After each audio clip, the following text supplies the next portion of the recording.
CBSE update educator में आपका स्वागत है। चैनल पर नए हैं तो चैनल को सब्सक्राइब कर लें, बेल आइकन दबा लें, जिससे आने वाला हर नोटिफिकेशन आपको मिलता रहे। हम आपके लिए लेकर के आते हैं रोजाना टॉप 20 क्वेश्चन की MCQ टेस्ट सीरीज, जिसमें से ऑल कंपटीशन में सवाल पूछे जाते हैं। उसी क्रम में आज हम आपके लिए लेकर के आए हैं साइंस सब्जेक्ट की NCERT पैटर्न पर आधारित टॉप 20 क्वेश्चन की MCQ टेस्ट सीरीज, जो होगी विद्युत धारा के रासायनिक प्रभाव चैप्टर से संबंधित। चलो पहले प्रश्न की ओर चलते हैं। पहला प्रश्न है, इनमें से कौन विद्युत धारा का कुचालक है? पहला ऑप्शन है पारा, दूसरा सिरका, आसुत जल या नमक का विलयन। तो इसका जो सही आंसर है वो आपका हो जाएगा आसुत जल। क्या हो जाएगा? आसुत जल। अगला प्रश्न है, विद्युत धारा के किस प्रभाव का उपयोग विद्युत बल्ब में होता है? ऊष्मीय प्रभाव, चुंबकीय प्रभाव, रासायनिक प्रभाव या फिर इनमें से कोई नहीं। तो इसका सही आंसर हो जाएगा चुंबकीय प्रभाव। अगला प्रश्न है, विद्युत धारा उत्पन्न करता है केवल ऊष्मीय प्रभाव, केवल रासायनिक प्रभाव, केवल चुंबकीय प्रभाव या फिर ऊष्मीय, चुंबकीय तथा रासायनिक प्रभाव। तो इसका सही आंसर आपका हो जाएगा ऊष्मीय, चुंबकीय तथा रासायनिक, तीनों प्रकार के प्रभाव। ठीक है। अगला है, निम्नलिखित में कौन सी ऐसी धातु है जिससे विद्युत लेपन के द्वारा किसी वस्तु की चमक को बढ़ाया जा सकता है? मतलब किस धातु के लेपन से विद्युत जो धातु की चमक होती है वो बढ़ जाती है, ऐसे समझ लीजिए। तो इसका पहला ऑप्शन है लोहा, दूसरा क्रोमियम, तीसरा तांबा, चौथा एल्यूमिनियम। तो इसका सही आंसर हो जाएगा आपका क्रोमियम यानी Cr। क्या हो जाएगा? Cr यानी क्रोमियम। ठीक है ना। अगला आपका प्रश्न है, जब चालक विलयन में विद्युत धारा प्रवाहित की जाती है तब विलयन के रंग में परिवर्तन होता है। यह संकेत करता है विद्युत धारा के रासायनिक प्रभाव का, विद्युत धारा के ऊष्मीय प्रभाव का, विद्युत धारा के चुंबकीय प्रभाव का या विद्युत धारा के तड़ित प्रभाव का। तो इसका सही आंसर हो जाएगा विद्युत धारा के रासायनिक प्रभाव का। अगला प्रश्न है, निम्नलिखित में कौन सा घोल विद्युत का सुचालक है? मतलब जिसमें विद्युत जा सकती है। नींबू का रस, नल का पानी, सिरका या खाद्य तेल। तो इसका सही आंसर आपका हो जाएगा नींबू का रस। अगला प्रश्न है, निम्नलिखित में से कौन सा पदार्थ विद्युत का हीन चालक है? मतलब कम चालक है ना, लो कंडक्टर है या लूज कंडक्टर बोल सकते हैं। पहला ऑप्शन है आसुत जल, दूसरा नींबू पानी, तीसरा सिरका या चौथा साबुन पानी।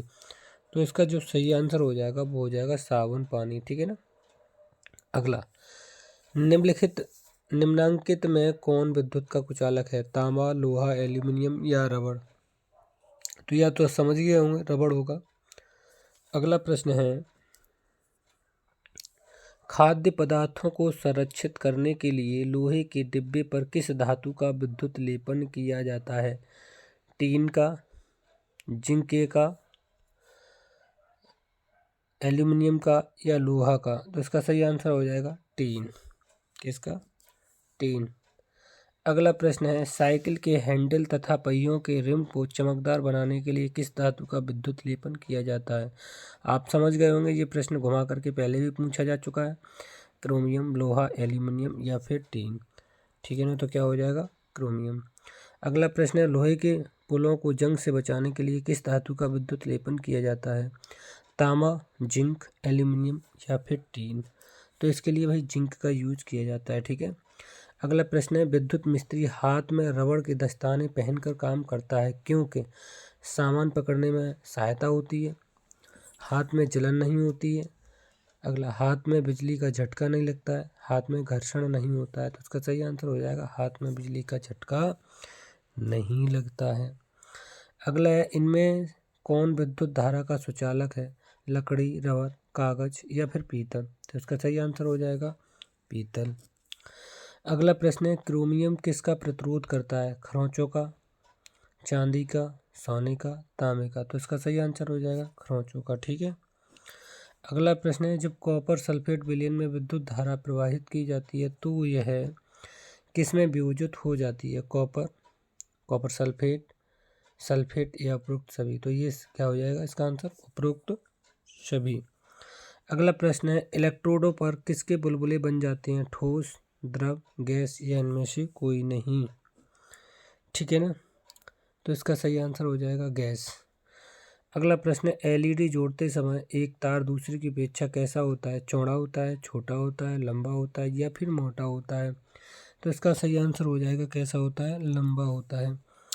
अगला प्रश्न है, लवणों के मुक्त होने के कारण कौन सा जलहीन चालक है? आसुत जल, नल का पानी, नींबू का पानी, कुओं का पानी। तो इसका सही आंसर हो जाएगा आपका आसुत जल। अगला, एलईडी के साथ जो तारें जुड़ी होती हैं उन्हें क्या कहते हैं? टर्मिनल, लीड्स, बैटरी या स्पीकर। तो उनको लीड्स कहा जाता है। ठीक है ना, क्या कहा जाता है? लीड्स कहा जाता है। अगला, वायु विद्युत की होती है अर्धचालक, सुचालक, कुचालक या इनमें से कोई नहीं। तो जो ये होती है वो कैसी होती है? अर्धचालक होती है। तो दोस्तों, आज की वीडियो कैसी लगी कमेंट के माध्यम से अवश्य बताइएगा। वीडियो को ज़्यादा से ज़्यादा लाइक कर दीजिए, शेयर कर दीजिए, कमेंट कर दीजिए। चैनल को अभी तक सब्सक्राइब नहीं किया है तो चैनल को सब्सक्राइब कर दीजिए। ठीक है, हम आपके लिए ऐसी ही टॉप 20 क्वेश्चन की डेली साइंस सब्जेक्ट या एनसीईआरटी पैटर्न पर आधारित जो होती है टेस्ट सीरीज लेकर के आते रहेंगे। तो कमेंट के माध्यम से बस बताइएगा हमारी वीडियो आपको कैसी लगती है। वीडियो को ज़्यादा से ज़्यादा शेयर करते रहिए, लाइक करते रहिए, कमेंट करते रहिए। चैनल को अभी तक सब्सक्राइब नहीं किया तो प्लीज़ चैनल को सब्सक्राइब करते रहिए। तो आज के लिए इतना ही। Thank you so much. जय हिंद, जय भारत।